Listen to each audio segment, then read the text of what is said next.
Hello everyone, आज मैं एक और अपने स्टूडेंट का सक्सेस जर्नी एंड जेएनयू का एक्सपीरियंस लेकर के आया हूँ। तो ये रोशन है और इसने अपना ग्रेजुएशन बीएचयू से किया है। इस वीडियो में देखेंगे रोशन का एक्सपीरियंस बीएचयू में कैसा था और अभी इसके करीब 10 दिन हो गए हैं जेएनयू में, तो क्या क्या डिफरेंस इसने ऑब्जर्व किया, कैसे इसने प्रिपेयर किया था, वो सारी चीज़ों को देखेंगे। तो रोशन, सबसे पहले अपने बारे में ऑडियंस को बताओ। हेलो एवरीवन, मैं रोशन हूँ। मैं वैशाली ज़िला से आता हूँ जो बिहार में है, और मैंने अपने ग्रेजुएशन बनारस हिंदू यूनिवर्सिटी से किया है और स्कूलिंग मैंने गांव से ही की थी। मैंने ग्रेजुएशन में political science psychology core subject के तौर पे रखा था और सोशियोलॉजी मेरा ऑनर्स था।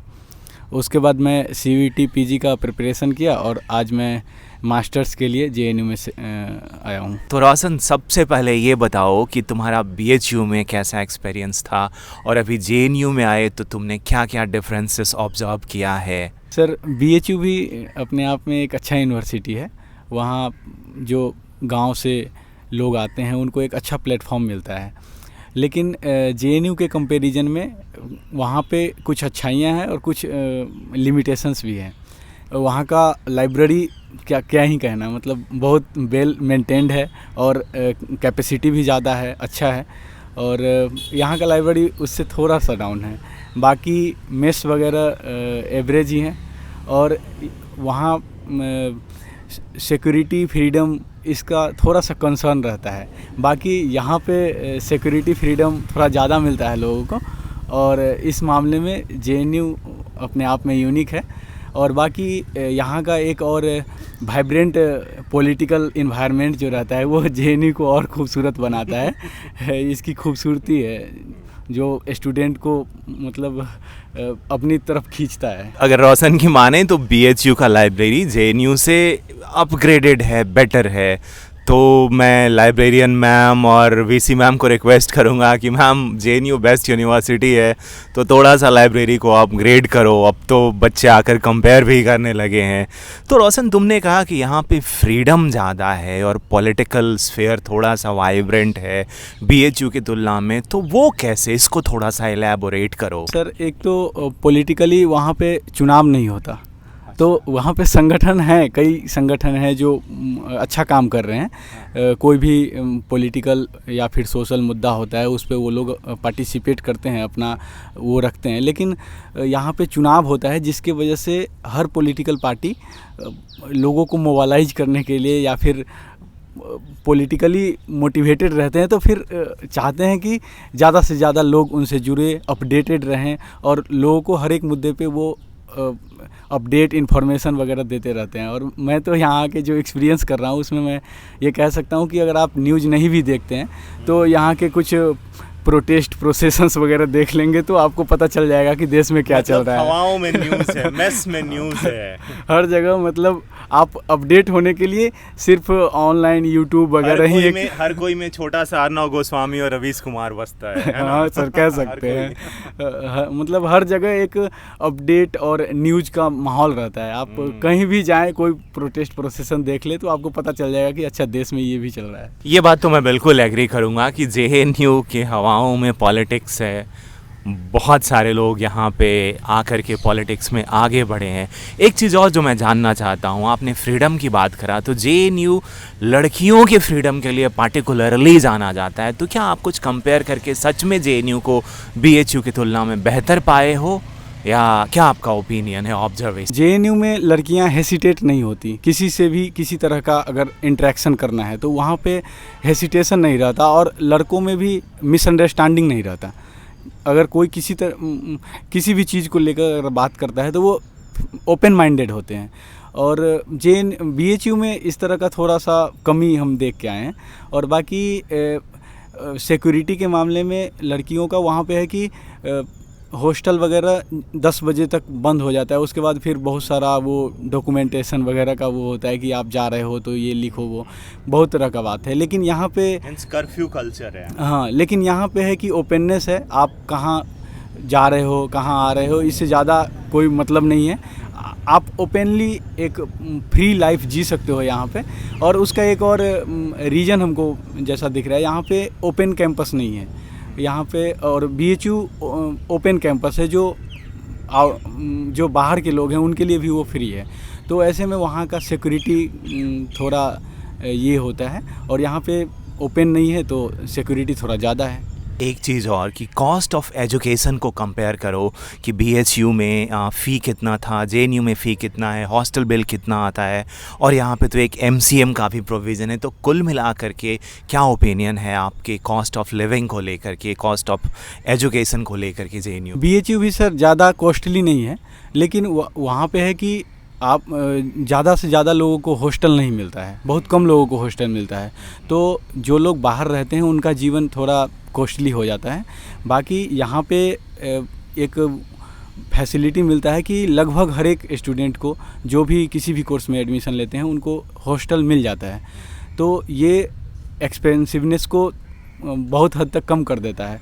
बाकी मेस का भी वहाँ से थोड़ा कम ही आता है बिल, तो मेस मान लीजिए बराबर भी है, फिर भी हॉस्टल फैसिलिटी यहाँ का कम खर्च में ज़्यादा सुविधा देता है। बाकी एकेडमिक्स का देखें तो वहाँ से बहुत कम फ़ी है यहाँ का, लगभग हमने 300-400 रुपये ही पे किया, 200-300 रुपये ही पे किया है। तो वहाँ पे इसका 3-4 गुना ज़्यादा लगता है। तो इस मामले में भी JNU बहुत कम खर्च में ज़्यादा सुविधा और वेल क्वालिटी एजुकेशन प्रोवाइड कर रहा है। ये तो हो गया JNU के इंफ्रा की बात, कॉस्ट ऑफ लिविंग का बात, हॉस्टल फ़ी, फ्रीडम। अब आता हूँ कोर पे। ये सारी चीज़ें बेकार हो जाता है अगर एकेडमिक्स बेस्ट ना हो।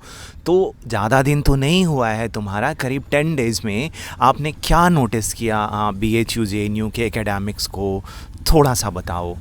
BHU भी एकेडमिक्स के लिए जाना जाता है, लेकिन JNU के कंपैरिजन में BHU इस मामले में मैं कहूँगा कि बहुत नीचे चला जाता है। वहाँ पे फैकल्टी मेंबर और स्टूडेंट्स भी वो एकेडमिक्स को लेके उतना सीरियस नहीं रहते जितना JNU में रहते हैं।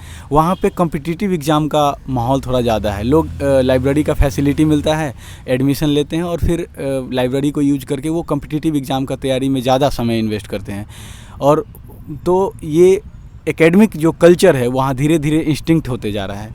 लेकिन यहाँ पे है कि अभी भी प्रोफेसर्स और जो बच्चे यहाँ पे आते हैं वो भी एकेडमिक्स को लेके थोड़ा सीरियस रहते हैं। तो ये एकेडमिक लेगेसी जो है JNU का वो बहुत बेहतर है। यहाँ पे इन्वायरमेंट भी एकेडमिक्स का है। ज़्यादा से ज़्यादा लोग आपको एकेडमिक्स में हेल्प करने वाले बहुत आसानी से मिल जाएंगे। आप कहीं भी किसी से भी बात करें तो एक कोई क्वेश्चन है आपके अंदर तो वो तुरंत मिल जाएगा, कोई भी जवाब दे देगा, क्योंकि यहाँ पे ज़्यादा से ज़्यादा लोग एकेडमिक्स के प्रति अपना रुझान रखते हैं और एकेडमिक्स को लेकर ज़्यादा सीरियस हैं। ये था JNU का एकेडमिक्स BHU से कंपैरिजन। अब आते हैं कोर क्वेश्चंस पे कि रोशन, तुम JNU आ गए हो तो तुमने JNU आने के लिए रास्ते कैसे बनाए, मेरा मतलब है प्रिपरेशन कैसे किया था, उसको डिटेल में बताओ ताकि जो एस्पिरेंट्स हैं आने वाले समय में उनको बेनिफिट हो सके। मैंने CVT PG का प्रिपरेशन शुरू में तो सेल्फ स्टडी से ही किया था। जैसे कुछ बुक्स लिए थे, कुछ Telegram material, YouTube free videos. Books में जैसे CN शंकर राव, रिडजर, हॉरोलम्बस, इस टाइप के बुक्स हमने रख लिए थे। लेकिन बाद में मुझे बहुत डिफ़िकल्टी होने लगा CVT PG प्रिपरेशन के दौरान कि दिक्कत, सारा सोर्स मेरे पास था, मटेरियल मेरे पास था, लेकिन दिक्कत ये था कि क्या न पढूं। मतलब इतना ज़्यादा चीज़ था कि पता ही नहीं चलता था कि अपने लिमिटेड सिलेबस को कवर करने के लिए हमें क्या पढ़ना चाहिए और क्या नहीं पढ़ना चाहिए। तो इसके लिए मैंने फिर अपना एक दोस्त है जो यहीं पे JNU में मास्टर्स कर रहा है, सेकेंड ईयर में है, विकास। तो मैंने उससे बात की, मैंने अपना सारा प्रॉब्लम उससे शेयर किया। फिर उसने बताया कि वो जिस तरह से किया था प्रिपरेशन, उसका कुछ स्ट्रेटजी बताया और बाकी आपके बारे में बताया कि मैंने कोर्स लिया था ऐप पे आपका, और फिर आपके साथ मेंटरशिप प्रोग्राम में जुड़कर तैयारी किया था। तो मैं मेंटरशिप प्रोग्राम में जुड़ने से पहले यूट्यूब पे आपके जितने भी MCQ एनालिसिस के वीडियो हैं, सक्सेसफुल स्टूडेंट के इंटरव्यूज़ हैं और भी थियोरेटिकल वीडियोस हैं कुछ, मैं सारे वीडियोस को देखा। फिर मुझे लगा कि एमसीक्यू एनालिसिस जो था वो टोटली ब्रेन स्टॉर्मिंग था मेरे लिए, बहुत मज़ा आया। तो फिर मुझे लगा कि यहाँ पे ज्वाइन करने से हमें जेएनयू जाने का रास्ता थोड़ा आसान हो जाएगा। तो फिर मैं आपसे संपर्क किया और फिर ऐप पे ज्वाइन किया। बहुत सही बताया इसने कि अगर क्लासेस ज्वाइन करता है तो जाने के रास्ते आसान हो जाते हैं, क्लैरिटी आता है, हैंड होल्डिंग हो जाता है। मैं हमेशा एक चीज़ कहता हूँ कि टीचर तो हेल्प करेगा, बट आप अगर एब्सोल्युटली डिटरमाइंड हो, डिसिप्लिन हो, तो कोई भी आपको जेएनयू आने से रोक नहीं सकता है। ये तो बताया आपने कि आपका स्ट्रेटजी क्या था। अब इस बात पे भी थोड़ा सा हाईलाइट करो कि एग्ज़ाम के लास्ट 10 डेज़ में क्या किया था, क्योंकि वो बहुत एंग्जाइटी से भरा टाइम होता है और उस समय अपने एनर्जी को कंजर्व करके पढ़ते रहना बिना डिस्टर्ब के, वो भी एक बहुत ही ब्रेव स्टेप और वो बहुत डिसाइसिव होता है। अगर लास्ट में थोड़ा सा भी इधर उधर हो जाए तो आपको पता है कि बहुत आउटकम हो सकता है कि डिज़ायर्ड ना हो। तो लास्ट के 10 डेज़ के बारे में बताओ, क्या किया था? सर, मैं लास्ट के 10 डेज़ में जो मेरा स्ट्रेटजी था उससे पहले मैं थोड़ा ऐड करना चाहूँगा कि मैं याद कर पा रहा हूँ कि मैंने आपका कोर्स 1 दिसंबर को ज्वाइन किया था और उससे पहले 20 क्लास हो चुके थे। तो मैं सबसे पहले जो बैकलॉग क्लासेस थे उसको कवर किया, 2-2, 3-3 वीडियोस देख के, और उसका थोड़ा लेंदी नोट हो जाता था मेरा, लेकिन मैं पूरा नोट्स बनाया हूँ, जिससे मैं कोशिश करता था कि नोट्स ऐसा बनाऊँ कि फिर मुझे वीडियोस देखने ना पड़े और मेरा टाइम कम लगे। और फिर जब 20 दिन में मैं ये सारा कवर कर लिया, रेगुलर जितना भी रिवीजन क्लास हो या फिर कोर क्लास हो उसको मैं रेगुलरली ऑनलाइन लाइव अटेंड करता था और उसके बाद फिर ऑफलाइन अटेंड करके अपना नोट्स बनाता था। उसके बाद सर मैं एमसीक्यू अटेम्प्ट करने के लिए आर गुप्ता का एक बुक जो नेट PYQ का आता है वो सॉल्व किया था। उसको मैंने 2 बार सॉल्व किया था। और मैंने एडिशनली एक ट्रूमैन्स का बुक आता है MCQ के लिए, मैंने उसको भी सॉल्व किया था। मैं 10,000 MCQ सॉल्व करके एग्ज़ाम में अपीयर होने का वो टारगेट लेके रखा था। तो उसके और फिर आपके कुछ रिवीजन, लगभग 1000 क्वेश्चन के आसपास आपका रिवीजन का क्वेश्चन था, तो उसका, और फिर DU जामिया, AMU, इस तरह के यूनिवर्सिटीज़ के जो PYQ थे उसको मैंने देखा था। तो MCQ एनालिसिस, MCQ अटैम्प्ट करने में मेरा एक अपना एक्सपीरियंस है कि MCQ अटैम्प्ट करके आगे नहीं बढ़ जाना चाहिए, उसको एनालाइज करना चाहिए, ताकि आप फिर जो गलती कर रहे हो वो फिर आपसे वो गलती ना हो। तो और फिर हम लोगों का एक ग्रुप था, जो व्हाट्सएप ग्रुप था, जिसमें कई लोग जो ऐप में ज्वाइन किए हुए थे वो लोग अपना क्वेश्चन भेजते थे, फिर हम लोग उस पर डिस्कस करते थे। तो वो एक कॉम्पिटिटिव इन्वायरमेंट क्रिएट कर दिया था। तो फिर उसमें हम लोगों को लगता था कि अच्छा, वो इस तरह के क्वेश्चन भी सॉल्व कर रहा है तो हमें इस टॉपिक को भी कवर करना होगा। फिर नया चीज़ कुछ जो छूटा हुआ है उसको पढ़ते थे, या फिर रिवीजन में जहाँ से नहीं बन रहा है क्वेश्चन उसको एक बार और देखना है। तो इस तरह का स्ट्रेटजी रहा है। फिर मेरा एक दोस्त था राहुल, मैं उससे संपर्क में था और हम लोग मिलकर एक कोई टॉपिक को रोज़ डिसाइड करते थे और शाम के टाइम में आधा या 1 घंटा, जैसा जिस दिन टाइम मिला उसके हिसाब से हम लोग बात करते थे उस टॉपिक से रिलेटेड। वो कुछ क्वेश्चन पूछता था, मैं कुछ क्वेश्चन पूछता था, और फिर क्लैरिटी हो जाती थी उस टॉपिक पे। और फिर MCQ एनालिसिस वगैरह रेगुलर जनवरी से चलने लगा था। उसके बाद फिर मैं जब लास्ट 10 डेज़ का पूछा आपने, तो लास्ट 10 डेज़ में हमने जो भी पढ़ चुके थे, अब नया चीज़ कुछ भी नहीं पढ़ना था। उस वक्त मैंने ये प्रिकॉशन लिया था कि नया कुछ भी नहीं पढ़ना है, जो पढ़ चुके हैं उसको बार बार देखना है, जितना बार देख सकते हैं उसको देखें। और MCQ एनालिसिस जब करते थे तो कुछ की पॉइंट्स बना लेते थे, हम नोट्स बना लेते थे, उसका एक अलग कॉपी रखे हुए थे, तो उसको एक बार देख लेते थे ताकि क्वेश्चंस गलत ना हो। ज़्यादा नॉलेज काम नहीं करता है एग्ज़ाम में, आपका अटेम्प्ट, वो जो इंटेंसिटी होता है, क्वेश्चन अटैम्प्ट करने का जो स्किल होता है वो बहुत काम करता है नॉलेज से ज़्यादा। तो MCQ एनालिसिस ज़्यादा कर रहे थे। Revision is a boring thing for me and जो भी कॉम्पिटिटिव एग्ज़ाम का तैयारी कर रहे होंगे वो सब के लिए होगा। तो रिवीजन करना मेरे लिए बहुत ख़राब काम था, नया चीज़ पढ़ना ज़्यादा अच्छा लगता था। तो मैं उस 10 दिन में नया चीज़ कुछ भी नहीं पढ़ा हूँ, रिवीजन किया, MCQ एनालिसिस और उसका भी रिवीजन किया, और बार बार रिवीजन ही मैं कहूँगा।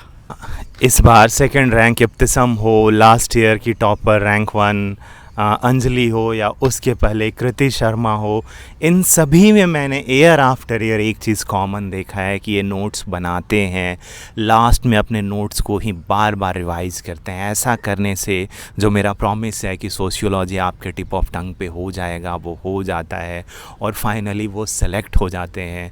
रोशन के साथ छोटा सा डिसएडवांटेज JNU के लिए ये भी था कि जितनी भी लड़कियां इससे कम्पीट कर रही थी उनको 5 to 7% मार्क्स एक्स्ट्रा मिलते हैं वर्च्यू ऑफ बीइंग फीमेल। तो उसको काउंटर करने के लिए आपको 1 घंटे रोज़ एक्स्ट्रा पढ़ने पड़ जाते हैं लास्ट के टाइम पे, क्योंकि फीमेल्स को JNU डेप्रिवेशन की वजह से 5 to 7% एक्स्ट्रा दे देता है। तो रोशन, एक इंटरेस्टिंग चीज़ ये भी बताओ कि तुम्हारे सीनियर बैचेज में hardly out of 115 male students थे, तुम्हारे बैच में कितने आप आए हैं? इस बार शायद ज़्यादा है ना? पिछले बार का क्वेश्चन मैं एनालाइज किया था तो वो क्वेश्चन थोड़ा एवरेज से नीचे था उसका।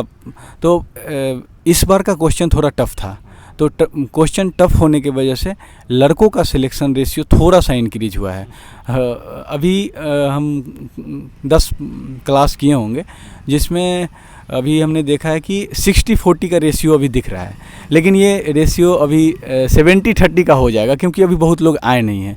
तो 70-30 का रेशियो है। रोशन, एक बात और मुझे याद आ रहा है कि जब आपने मेरे क्लासेस ज्वाइन किए थे तो आपने कहा था कि आपने कहीं और क्लासेस ज्वाइन कर लिया है ऑलरेडी, लेकिन आपका प्रोग्रेस ठीक नहीं हो रहा है। तो वो पूरी कहानी क्या था आपने जो ज्वाइन किया था? नाम मत लो आप किसी कोचिंग क्लासेस का, बट बताओ कि आपने फिर मेरे क्लासेस में क्या डिफरेंस पाया और यहाँ क्या सच में आपको बेनिफिट हुए थे या नहीं? सर, मैं पहले एक क्लास में ज्वाइन किया था, मैं पहले मेंशन नहीं किया था, लेकिन उसमें था कि सिर्फ क्लासेस होते थे, रिवीजन पे उतना फोकस नहीं होता था और क्वेश्चन वैसे ही जहाँ से हम लोग MCQ कहीं से भी प्रैक्टिस करें तो वो जो क्वेश्चन मिल जाता है वही मिलता था, तो वो कुछ नया नहीं था।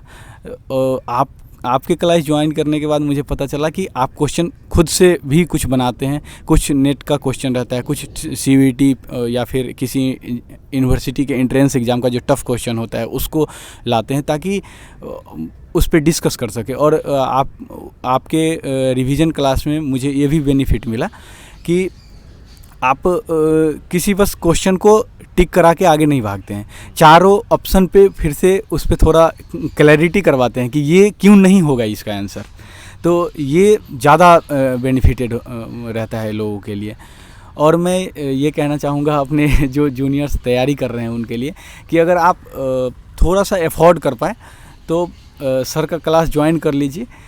आपको आपका जो JNU का रास्ता है या फिर जो ड्रीम यूनिवर्सिटीज़ का रास्ता है वो थोड़ा आसान हो जाएगा, क्योंकि सब कुछ नहीं पढ़ना है, लिमिटेड चीज़ पढ़ना है। तो यहाँ पे आपको सिर्फ कोचिंग नहीं मिलेगा, यहाँ पे मेंटरशिप प्रोग्राम मिलता है में आप ज्वाइन होते हो, जिसमें मेंटरशिप और कोचिंग में ये डिफरेंस है कि कोचिंग वाले आपको क्लास दे देंगे, मटेरियल दे देंगे, पढ़ो ना पढ़ो उनसे कोई मतलब नहीं। यहाँ पे है कि एक व्हाट्सएप ग्रुप रहता है, इन्वायरमेंट कॉम्पिटिटिव बनाया जाता है ताकि आप पे मोरल प्रेशर रहे कि आप पढ़ो।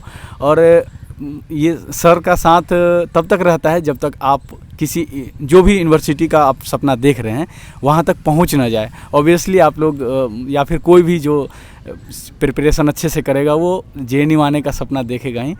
तो वो मोमेंट दूर नहीं है। अगर आप तैयारी करना चाहें, ठीक से तैयारी करना चाहें तो ऐप पे ज्वाइन करें और फिर आप भी इस इंटरव्यू का हिस्सा हो सकते हैं। हाँ, थैंक यू सो मच रोशन। मैं पूरी कोशिश करता हूँ कि स्टूडेंट का सिलेक्शन हो जाए।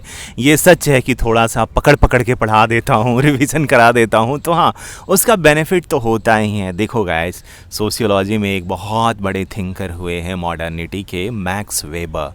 तो उन्होंने एक बहुत सिंपल सी चीज़ ऑब्जर्व किया था, जो उनका Protestant ethic and spirit of capitalism है, कि वर्क इज़ वर्शिप। तो एक बार अगर काम आपने उठा लिया है तो उसको रिलीजियसली करो, वही आपका धर्म है। श्रीमद् भगवत गीता में भी यही कहा जाता है कि आउटकम चाहे जो भी हो, आप 100% एफ़र्ट लगाओ, और मुझे पूरा यकीन है मैं और आप एफ़र्ट लगाओगे 100% तो बिल्कुल JNU आ जाओगे। तो ये था रोशन का सक्सेस जर्नी, JNU BHU का कंपैरिजन, और रोशन बहुत ही खुश है JNU में आकर के, बिल्कुल लिबरेटेड, हैप्पी और बहुत ही पॉइज्ड फील कर रहा है अपने ब्राइट फ्यूचर के लिए। तो Roshan, wishing you all the best. अपने लास्ट वर्ड स्टूडेंट्स को बताओ। सर, मैं लास्टली यही कहना चाहूँगा कि आप लोग अगर तैयारी कर रहे हैं किसी भी एग्ज़ाम का, और अगर CVT का स्पेशली मैं करके आया हूँ तो आपको बता रहा हूँ, आप खुद पे इन्वेस्ट कीजिए, थोड़ा टाइम डिसिप्लिन रहिए, और रेगुलरली एक छोटा बड़ा टारगेट बनाइए और उसको अचीव करने का कोशिश कीजिए। बड़ा टारगेट आपका JNU है, लेकिन छोटे छोटे टारगेट से ही आप यहाँ तक पहुँच पाओगे। तो उस छोटे टारगेट को बनाइए, डिसिप्लिन रहिए, खुद पे टाइम इन्वेस्ट कीजिए और आप यहाँ आ जाओगे। और बाकी सर, मुझे यहाँ तक पहुँचाने में मेजरली जो आपका रोल रहा है उसके लिए मैं बहुत धन्यवाद अपने तरफ से कर रहा हूँ आपको। और बाकी जो भी मेरे दोस्त लोग भी बहुत सपोर्टिव रहे हैं इस जर्नी में, तो मैं उनको भी याद करता हूँ, और बहुत बहुत धन्यवाद उन सभी का।